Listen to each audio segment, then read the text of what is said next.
Late हो रहे ना वहाँ।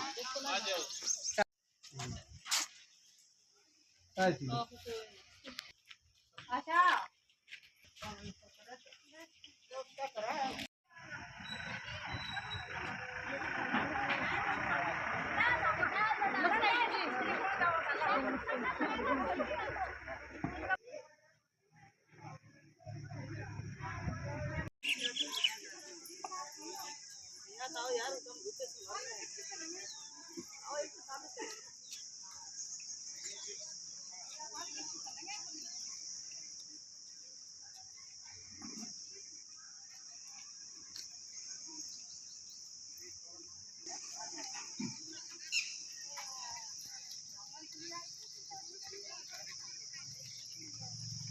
हमारे गुड़गांव आके घर निकल गया। मोनिका कहाँ? मोनिका मोनिका मोनिका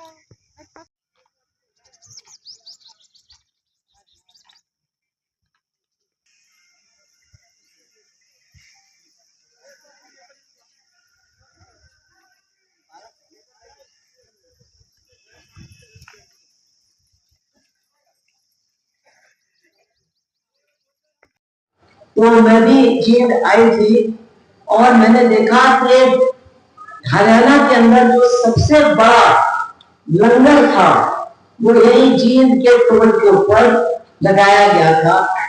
और शनिचर और इतवार को जो किसान जाते थे पंजाब से और जो आते थे पंजाब तो जाने के लिए दिल्ली से आते थे टिकरी बॉर्डर से, कभी कभी 4000 5000 किसानों को एक दिन में एक समय में जींद के लोगों ने पेट भर खिलाने का काम किया है।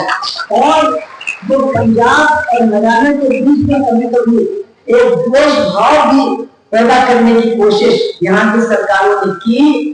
आपकी रोटियों ने और आपके प्यार ने इस द्वेष भाव को दूर करने में बहुत बड़ा काम किया है। और पंजाब के लोग कहते थे कि हमसे भी बड़ा लंगर कोई कर सकता है, ये हमने कभी सोचा नहीं था। लेकिन उस लंगर में जो सबसे महत्वपूर्ण बात थी उसको याद करना आज जरूरी है, क्योंकि जब संघर्ष खत्म हो जाता है तो बहुत सी बातें जो हम सीखते हैं उनको भी हम धीरे धीरे भूलने लगते हैं। उस लंगर को चलाने के लिए पहली बात तो यह है कि गांव की महिलाओं का जबरदस्त योगदान था। उस पूरे किसान आंदोलन को चलाने में गांव की महिलाओं के योगदान को लोग भूल गए हैं। जब सारे पुरुष दिल्ली में बैठे हुए थे तो गांव को संभालना, खेत को संभालना, पशुओं का पालन करना, घर को चलाना, ये सारा काम महिलाओं ने किया। और काम ही नहीं किया, हरियाणा की महिलाओं ने अपना ये दुपट्टा पीछे करके ट्रैक्टर चलाना भी सीखा और दिल्ली की सड़कों पर आकर के ट्रैक्टर चलाया, क्योंकि बगैर घूंघट दिखाए ट्रैक्टर चलाना संभव नहीं है। ये एक बहुत बड़ी क्रांति समाज के अंदर हरियाणा में हुई जो आपके योगदान की दिशाई थी। हर घर से रोटी ली गई, ये नहीं पूछा गया कि ये दलित का घर है, कि ये जाट का घर है, कि ये सैनिक का घर है या ये किसका घर है। ये हमारे गांव के गरीब किसान का घर है, खेत मजदूर का घर है, ये ऐसी महिला का घर है जिसका पति मर चुका है। सबसे रोटियां ली गई, सबसे राशन लिया गया और उसी को खिलाया गया। और इस देश में जात पात को मानने वाले लोगों ने भी नहीं पूछा कि इस रोटी को किसने बनाया है, ये किसके हाथ की रोटी है। संघर्ष के अंदर इस बात की समझ लोगों के अंदर आई कि अगर संघर्ष हमको करना है, अगर संघर्ष हमको जीतना है तो हमारी एकता जरूरी है। जात पात को समाप्त करना, धर्म भेद को समाप्त करना, ये हमारी लड़ाई की जीत की बुनियाद है। अगर इस बुनियाद को मजबूत नहीं करेंगे तो हमारी लड़ाई भी कमजोर हो जाएगी और हमारी जीत हमसे छीन जाएगी। संघर्ष खत्म होने के बाद अपने तमाम जात पात के आधार पर बने हुए जो छोटे छोटे दलबे हैं उनके अंदर फिर चले जाते हैं और बड़े बड़े शासक हमारे अंदर जो नफरत पैदा करते हैं, उस नफरत को एक बार फिर हम जिंदा करने का काम करते हैं।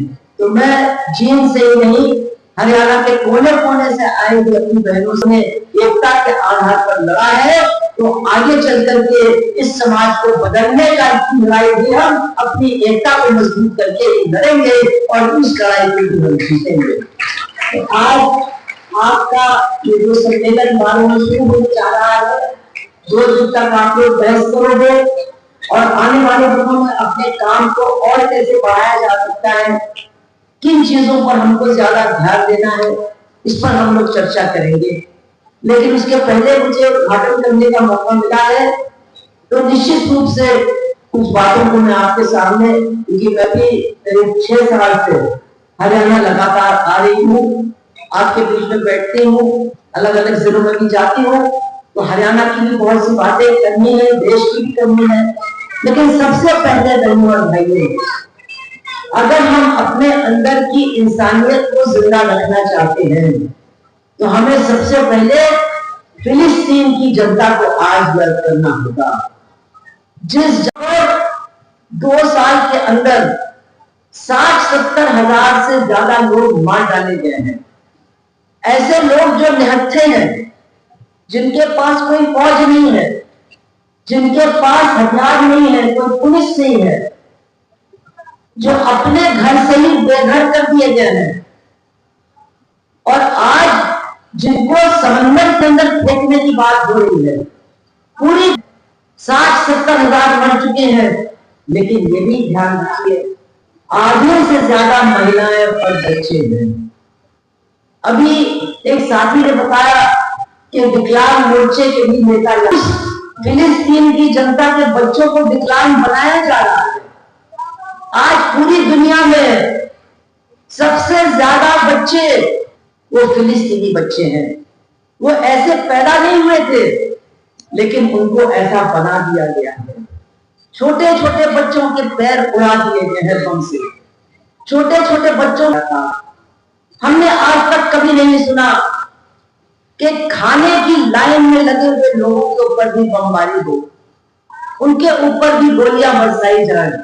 लेकिन रोज जब फिलिस्तीन के लोग भीड़ में आते हैं राशन लेने के लिए, खिचड़ी ले जाने के लिए अपने बच्चों के लिए, दूध का पाउडर ले जाने के लिए, तो एक दिन नहीं जाता कि इजराइल की सेना उनके ऊपर गोली नहीं चलाती है। रोज 40-50 लोग उस राशन और खाने की लाइन में मारे जाते हैं। इस तरह का नरसंहार शायद दुनिया में देखा नहीं गया है। हम लोग रोज टीवी पर देख रहे हैं, ये सोचते हैं कि हम कर क्या सकते हैं। करने को सबसे पहले हमको समझना होगा ये हो क्यों रहा है। ये ठीक है, इजराइल कर रहा है नरसंहार, लेकिन हमको कभी नहीं भूलना चाहिए कि इजराइल के पीछे अमेरिका की ताकत है, साम्राज्यवाद की ताकत है, तो आज फिलिस्तीन के अंदर नरसंहार कर रही है और पूरी दुनिया की जनता को धौंस दे रही है, धमकी दे रही है कि हमारी बात नहीं माने तो वो तुम्हारा हाल पूर्ण कर देंगे। और जब हम साम्राज्यवाद के असली चेहरे को पहचानेंगे, जो कि बहुत से लोग पहचानने लगे हैं, आप देख रहे हैं कि पिछले महीनों से साम्राज्यवादी देशों में वहां की जनता रोज सड़क पर उतर करके फिलिस्तीन की आजादी के नारे लगा रही है, अपनी सरकार के खिलाफ नारे लगा रही है। और वो तमाम लोग, खासतौर से छात्र और वहां के बुद्धिजीवी, इस बात को लगातार कह रहे हैं, जिनका सरगना अमेरिका है, जो पूरी दुनिया में हिंसा फैला रहा है, पूरी दुनिया की जनता को अपना गुलाम बनाने की कोशिश कर रहा है। और इस संदर्भ में मैं आपसे कहना चाहती हूं कि एक बात का ध्यान रखिए, एक बात को गांठ बांध लीजिए कि जो लोग, जो पार्टी, जो दल लड़ता है, वो दल, वो पार्टी और वो लोग अपने देश की आजादी को भी नहीं बचा सकते हैं। वो अपनी देश की आजादी को भी जोखिम में डालेंगे, ये कहते हैं। और ट्रंप के तलवों को चाटने में इनको शर्म भी नहीं लगती है।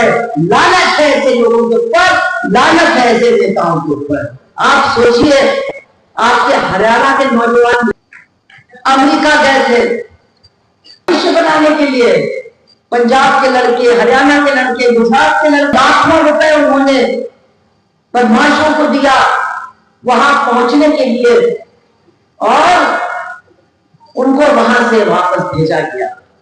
लेकिन उनका भेजा जाना ही नहीं शर्मनाक है, उनको हथकड़ी पहना करके, उनके पैरों में बेड़ियां डाल करके उनको हवाई जहाज के अंदर बिठाया गया।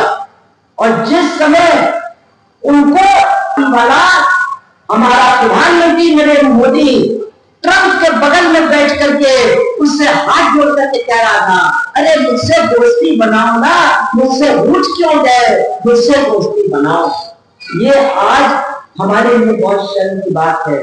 और मैं कहना चाहती हूँ, आप लोग सब ध्यान से सुनिए, जो लोग साम्राज्यवाद की असलियत को नहीं समझते हैं, दुनिया में जो जनता अपनी आजादी के लिए लड़ रही है, उनका साथ नहीं देते हैं, वो लोग कभी भी अपने देश की आजादी को नहीं बचा करके रख सकते हैं, अपने देश को आगे बढ़ाने का काम नहीं कर सकते हैं। ये बात हमें बहुत अच्छी तरह से समझ लेना चाहिए, क्योंकि आज आप लोगों ने बड़ी तालियां बजाई, स्वतंत्रता सेनानी, आजाद हिंद फौज, सुभाष चंद्र बोस, कैप्टन लक्ष्मी, कर्नल सहगल, लेकिन ये भी तो सवाल कीजिए कि आजादी की लड़ाई में ये सब कहां थे? ये आरएसएस के लोग कहां थे? ये भाजपा के लोग कहां थे? अभी जब 75 साल की आजादी का जश्न मनाया गया तो लोगों की फोटोएं छापी गई, ये देखो ये हमारे स्वतंत्रता सेनानी, ये देखो हरियाणा के, ये देखो मद्रास के। एक भी भाजपा वाला वहां नहीं था, एक भी भाजपा या आरएसएस वाले की तस्वीर उस पोस्टर में देखने को नहीं मिली। और कारण क्या है? कारण यह है कि आजादी से पहले आरएसएस का जन्म 1925 में हुआ, जब आजादी की लड़ाई अपने चरम पर थी।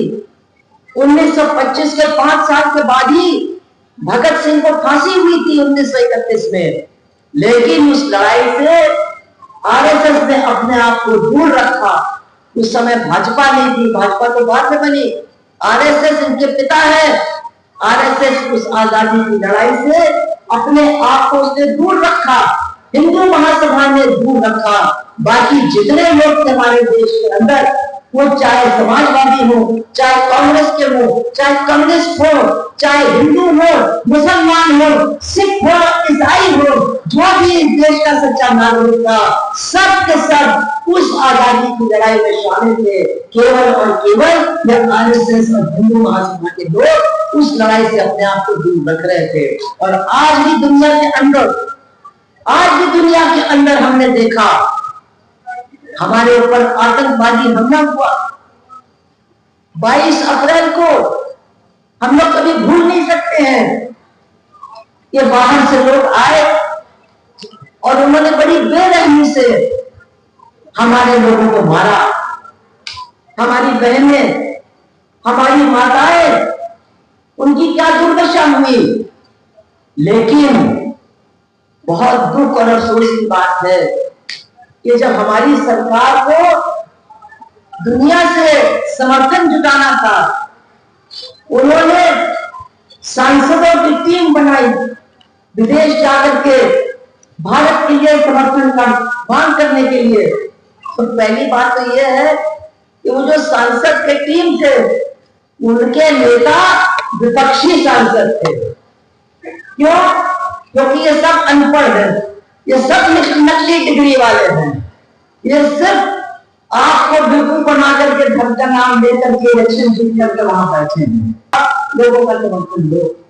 लेकिन जब वो लोग गए, मैं आपको बताना चाहती हूँ, अच्छा बातचीत मत करिए, काली दुपट्टे वाली भूल जाइए, बातचीत नहीं। जब ये लोग गए विदेश, जब लौट करके आए तो हम लोगों की भी मुलाकात हुई और उन्होंने कहा कि आज जिस भारत के साथ पूरी दुनिया खड़ी होती थी, दुनिया के तमाम गरीब देश खड़े होते थे, आज भारत की ये दुर्दशा है कि एक भी देश दिल खोल करके भारत का साथ देने के लिए तैयार नहीं है। तो बहनों, इससे हमको कुछ सीखना चाहिए। जब अपनी आजादी के लिए लड़ने वाले लोगों की आजादी की लड़ाई के साथ हम अपने आप को नहीं जोड़ेंगे, जब हमलावरों और आक्रमण करने वालों का हम साथ देंगे, तो यही हाल होगा जो आज हमारा हाल हुआ। लोगों ने कहा बहुत बुरा हुआ आपके साथ, लेकिन हम खड़े होने के लिए तैयार नहीं हैं। हम आपके साथ खड़े होने के लिए तैयार नहीं हैं। ये बहुत बड़ा सबक है, हम लोग सबको इससे सबक लेना चाहिए। बहुत विपरीत परिस्थितियों में, बहुत बड़े दुश्मनों के खिलाफ हम लोग आज भी मैदान में खड़े हैं, अपनी बात को कह रहे हैं। और उसके पीछे कारण क्या है? सोचते हैं कि आज हम हरियाणा में खड़े हैं तो हमारे साथ केरला में भी हमारी बहनें खड़ी हैं। अगर हम मद्रास में खड़े हैं तो महाराष्ट्र में भी हमारी बहनें हमारे साथ खड़ी हैं। हमारे अंदर ये विश्वास है कि हमारी ये महिलाओं की एकता तमाम जनवादी ताकतों के साथ जुड़ करके निश्चित रूप से आगे बढ़ेगी और ये जो तानाशाहों की सरकार है, इसको एक न एक दिन रास्ते से उखाड़ फेंकेगी और आजादी के साथ हम एक ऐसे राज को कायम करेंगे जो इंसाफ करेगा, जो सबके साथ न्याय करेगा। तो आज हम जब अपना सम्मेलन कर रहे हैं तो हमको इसी एकता को मजबूत करने का काम करना है। और इसके साथ साथ हमको यह भी देखना है कि हमारे आगे बढ़ने के रास्ते में कौन कौन से घोड़े पैदा हो रहे हैं। मेरे ख्याल से करनाल में आपका पिछला सम्मेलन हुआ था, उसमें भी मैंने आपके सामने भाषण दिया था और मैंने आपसे कहा था कि इस सरकार के आने के बाद 2014 के बाद हमारे और आपके सामने जो खतरे हैं वो बहुत ज्यादा बढ़ गए हैं। हमारी जो असुरक्षा है वो भी बहुत ज्यादा पहले से बढ़ गई है। और मैंने एक शब्द का इस्तेमाल किया था और मैंने आपसे कहा था इस शब्द को गांठ बांध लो। वो शब्द क्या था? मनुवाद। मैंने आपसे कहा था ये मनुवादी सरकार है, ये मनुवादी सरकार है जो इस देश के संविधान को नहीं मानती। लोगों ने सोचा ये शायद कुछ ज्यादा बोल रही है। मैंने कहा था ये सरकार ऐसी है, आरएसएस के लोगों ने 1949 में कहा था। इन्होंने क्या किया? इन्होंने डॉक्टर अंबेडकर का पुतला, जवाहरलाल नेहरू का पुतला दिल्ली के रामलीला मैदान में जलाया। डॉक्टर अंबेडकर के पुतले पर अपनी चप्पल मारी, जूता मारा और कहा इस संविधान को हम नहीं मानते, इस कॉन्स्टिट्यूशन को हम नहीं मानते। उन्होंने लेख लिखे और उन लेखों में उन्होंने कहा कि हम इस संविधान को नहीं, हम तो इस देश का संविधान मनुस्मृति को बनाना चाहते हैं। उसके आधार पर इस देश के कानून हम बनाएंगे। और मैंने थोड़ा बहुत आपको बताया था, शायद आपको याद हो कि ये मनुस्मृति है क्या। लोगों ने थोड़ा बहुत नाम सुना है, थोड़ा बहुत बोले मनु महाराज कोई बहुत बड़े ऋषि थे, शास्त्र है। इसमें और भी ज्यादा पुराने शास्त्रों से बहुत सारे श्लोक लेकर के इसको तैयार किया गया है। और इसको कब तैयार किया गया था? जिस समय हमारे देश में अशोक जैसे सम्राट थे, जो बौद्ध धर्म को मानने वाले लोग थे, जो जैन धर्म को मानने वाले लोग थे। अब ये राजा थे, हम नहीं कहते कि बहुत अच्छे थे, लेकिन इनकी खास बात क्या थी? वो जैन थे, वो जात पात नहीं मानते थे, वो वर्ण व्यवस्था को नहीं मानते थे, जन्म से कोई ऊंचा है, जन्म से कोई नीचा है, इसको वो नहीं मानते थे। और इसलिए जब जिसको हम कहते हैं ब्राह्मणवाद, कुछ लोगों को बुरा लग जाता है, हम ब्राह्मणों को नहीं कुछ कह रहे हैं, लेकिन ब्राह्मणवाद जिसका मतलब है जात पात को मजबूत करने वाले लोग, जब उनको लड़ना था जैनियों से, बौद्धों से, तो उन्होंने तैयार किया मनुस्मृति को और तैयार किया और कहा कि यही हमारा धर्म ग्रंथ है, यही हमारा न्याय शास्त्र है और इसी के आधार पर हम कानून बनाएंगे, इसी के आधार पर हम अपने देश को चलाएंगे। क्या है उस मनुस्मृति के अंदर? एक शब्द अगर हम कहें, ना बराबरी, असमानता। दुनिया में बराबरी और समानता को अच्छा माना जाता है। हम लोग महिलाएं क्या चाहती हैं? बराबरी चाहती है ना? नहीं, सोचते हैं सपना है लेकिन वृत्ति चाहती तो है। बराबरी चाहती है, समानता चाहती है, बराबर के अधिकार, मानव अधिकार चाहते हैं। इसीलिए हम लड़ते हैं, इसीलिए हमारी महिला समिति बनी है। लेकिन मनुस्मृति में क्या लिखा है? किसी भी औरत का कोई अधिकार नहीं होना चाहिए, चाहे वो किसी भी जात में पैदा हो, लेकिन अगर वो औरत है तो उसका कोई अधिकार नहीं होना चाहिए। कुछ भी फैसला करने का उसको हक नहीं है। जब वो पैदा होती है तो बाप की सुनेगी, जब वो बड़ी होती है तो पति की सुनेगी, शादी नहीं होती है तो भाई की सुनेगी, पति नहीं रहता है तो बेटे की सुनेगी। लेकिन जीवन भर हर औरत किसी न किसी पुरुष के नियंत्रण में रहेगी। और ये बात आज भी सच है काफी हद तक हमारे देश में। हमारी गरीब महिलाएं कह रही है, हाँ आज भी ये चलता है। क्या कहता है मनुस्मृति? औरतों का कोई अधिकार नहीं है। और पुरुषों के बारे में क्या कहता है? कि जो ब्राह्मण है, जो ब्राह्मण पैदा हुआ वो सर्वश्रेष्ठ है। जो क्षत्रिय है, जो क्षत्रिय पैदा हुआ वो नंबर 2 का है। जो वैश्य है, जो वैश्य पैदा हुआ वो नंबर 3 का है। और नंबर 4 के कौन है? वो लोग जो काम करते हैं, मेहनत करते हैं, चाहे खेतों में काम करते हो, चाहे शहरों में छोटे छोटे, उस समय तो कारखाने नहीं थे, छोटे छोटे कारोबार में काम करते हो। जो दूसरे के यहां काम करता है वो शूद्र है। और जिस जात में आप पैदा हुए हो, आप उस जात से छुटकारा नहीं पा सकते हो। आपको उसी जात में रहना है और उस जात का जो पेशा है वही आपका पेशा रहेगा। अब दलित कहां है इसमें? ब्राह्मण, क्षत्रिय, वैश्य, शूद्र, दलित तो जाति व्यवस्था के ही बाहर है मनुस्मृति के हिसाब से, क्योंकि वो अछूत हैं। उनकी परछाई भी अगर पड़ जाए तो आप अपवित्र हो जाओगे। उनका हाथ का छुआ खा लिया तो बहुत बड़ा पाप। वर्ण व्यवस्था जातवाद से ही बाहर कर दिए जाए।